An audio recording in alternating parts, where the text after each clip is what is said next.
Welcome back नाज़रीन। पाकिस्तान की मैशत के बारे में इस प्रोग्राम के हिस्से में हम कुछ बातचीत करेंगे और 28 जून को मुतवक्के है कि IMF का डेलीगेशन पाकिस्तान आ रहा है और 28 या 29 जून को ही पाकिस्तान का बजट जो है वो भी वफाकी बजट जो है वो मंजूर हो सकता है। इसमें टैक्सों की भरमार है, बेशुमार टैक्सेस जो है कुछ इजाफा भी किया गया है और ख़ुद हुकूमती इत्तेहादी जमातें जो हैं इसके ऊपर प्रोटेस्ट कर रही हैं पार्लियामेंट के अंदर भी। और आज तो बात यहाँ तक पहुँची कि फारूक एच नायक जो है वो एक कमेटी के अंदर थे, तो वहाँ पर हुआ कि शायद IMF के इल्म में नहीं है, अगर कब्रों के ऊपर भी टैक्स लग सकते हैं। एक ये मामला, और दूसरा जो फार्मास्यूटिकल इंडस्ट्री को अमूमन जो है कि टैक्स में छूट दी जाती थी क्योंकि अद्वियात का बराह रास्त जो है कि वो जान बचाने से ताल्लुक होता है। तो इस वक्त ये इतलात हैं कि एलोपैथिक जो हिस्सा है फार्मास्यूटिकल इंडस्ट्री का उसके ऊपर 1% सेल्स टैक्स, और इंटरेस्टिंगली जो हमारी जो हिकमत की है जो हर्बल से मुतल्लिक जो अद्वियात हैं उनके ऊपर 18% सेल्स टैक्स की तजवीज़ दी गई है। ये वो तमाम की तमाम अद्वियात हैं जो मकामी सतह के ऊपर जड़ी बूटियों से बनाई जाती हैं। तो इसकी हमें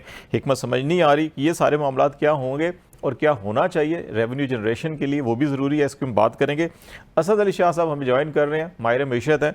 बहुत शुक्रिया शाह साहब प्रोग्राम में टाइम देने का। एक तो हमें ये बताइएगा कि ये जो नई टैक्स जनरेशन हम इंक्रीज़ कर रहे हैं 2.1 ट्रिलियन ऑलमोस्ट जो है कि 2-3 ट्रिलियन जो है इजाफा करेंगे हम अगले साल, टारगेट हम कर रहे हैं।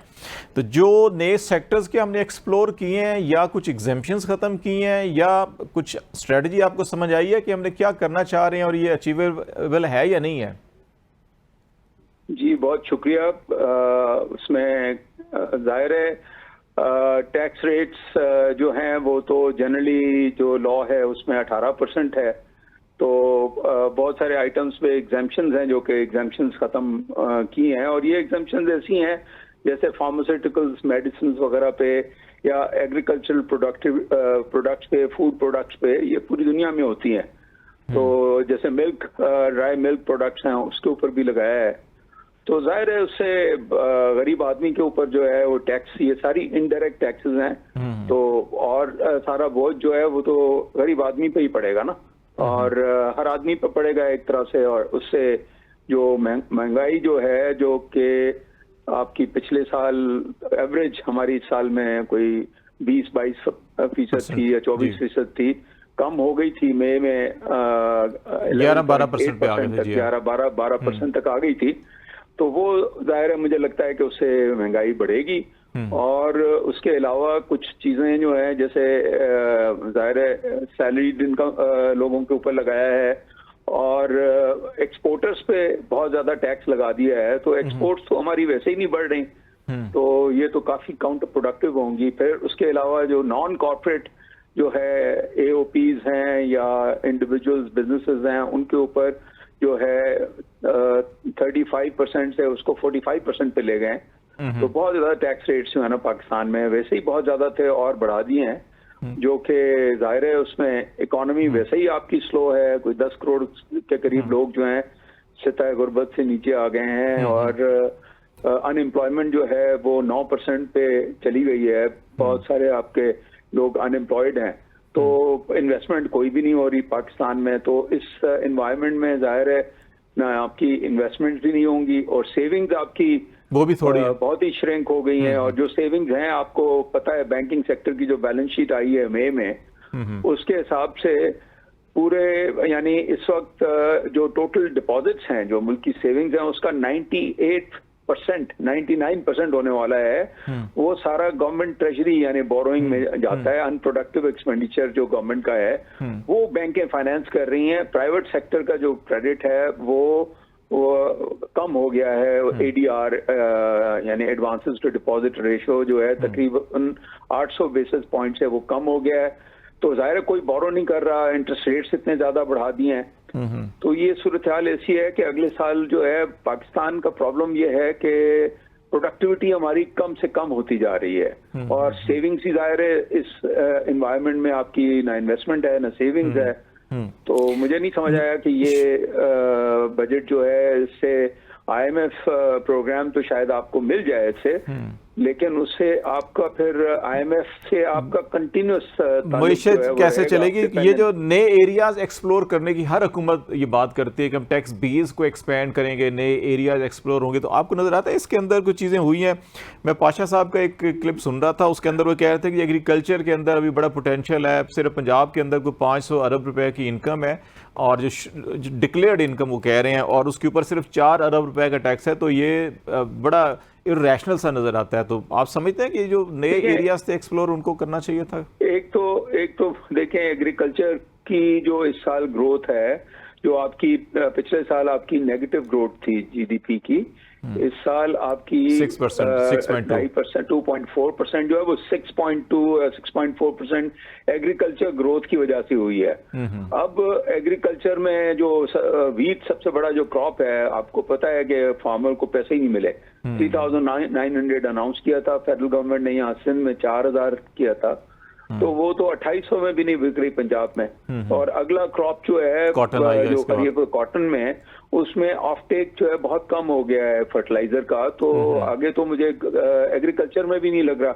जहां तक देखें, एग्रीकल्चर में टैक्स कलेक्शन जो है ज्यादा होनी चाहिए, जो है वो बहुत कम है इस वक्त, लेकिन ये पूरा अनडॉक्यूमेंटेड सेक्टर है। दूसरी बात ये है कि जो एवरेज जो पंजाब में जमीन है वो 10 एकड़ है तकरीबन, ज्यादातर मीडियन जो है ना, और सिंध में भी मोरलेस ऐसे ही है। तो इनकी जो है ना, ज्यादातर लोग जो है फार्मर जो है ना, वो सब्सिस्टेंस फार्मिंग है, मतलब वो बिलो इनकम लेवल पे आएंगे, एग्जाम्पशन लेवल पे आ जाएंगे। और दूसरी बात ये है कि उसमें मतलब आपका 40% लेबर जो है ना उसमें एम्प्लॉयड है, तो उसमें ठीक है, एनफोर्समेंट भी बहुत कम है, और उसमें होना चाहिए एग्रीकल्चर से टैक्स कलेक्शन बढ़ना चाहिए, लेकिन जितना ये कह रहे हैं उतना नहीं होगा मेरे ख्याल में। अगर वो 4-5 अरब रुपए या 10 अरब रुपए होता है, तो ये सारे मुल्क में मेरे ख्याल है कि 50 अरब तो कम से कम होना चाहिए, इतना कोशिश करनी चाहिए, रियलिस्टिक होगा। लेकिन मेन इशू जो है ना, वो आपका टैक्स कलेक्शन से ज्यादा एक्सपेंडिचर का है पाकिस्तान का। हमारा जो खर्चा है, जब आप देखें ना, बांग्लादेश से आप कंपैरेटिव इकोनॉमी से करें कंपेयर, हमारा पिछले साल मैंने एस्टिमेट किया है कि हमारा जो एक्सपेंडिचर है वो 24-25% ऑफ द जीडीपी है। इस साल भी आप सारी जो बजट्स अनाउंस किए हैं और उसको जीडीपी से आप कंपेयर करें, 19 ट्रिलियन जो है वो फेडरल गवर्नमेंट का बजट है, 5 ट्रिलियन के करीब जो है वो पंजाब का है, और ये सिंध का 3 ट्रिलियन है, 1.25 ट्रिलियन जो है वो वहां का है केपी का, और 1 ट्रिलियन, ये सारा आप ऐड करें तो ये 29-30 ट्रिलियन हो जाता है।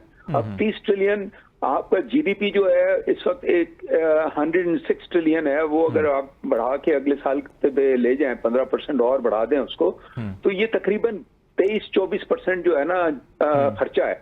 अब आप टैक्स टू जीडीपी रेशो आपका भी 10-11% है, बांग्लादेश का भी वही है, उनका खर्चा जो है वो 14-15% है।